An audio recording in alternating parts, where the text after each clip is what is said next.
నువ్వో రాయి నేనో శిల్పి, చెక్కుతున్నంతసేపు నిన్ను నేను చెక్కుతున్నంతసేపు ఆ తరువాత అంటారంతా నిన్ను దేవుడని, నేను అంటరాని వాడిని. నీ గర్భగుడినే కట్టేటప్పుడు నేను పెద్ద మేస్తిరి, అది పూర్తయ్యాక లోనకొస్తా ఉంటే నన్ను బయటికి తోస్తీవి. నిన్ను మేలు కొలుపగా డోలు సన్నాయి నేనే వాయిస్తిని, కానీ నిన్ను తాకే భాగ్యం లేదా, నేనేం పాపం చేస్తీని.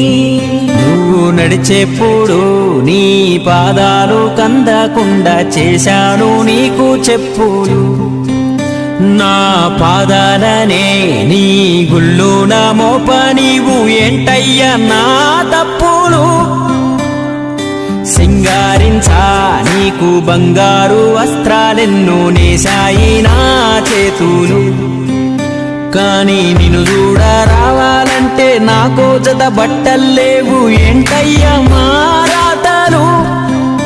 నీ మాసిన బట్టలే మా ప్రసాదమని నేను శుభ్రం చేస్తీని, కానీ మాలిన పడిన వాడి వంటూ దూరంగా ఉండాలంటివి.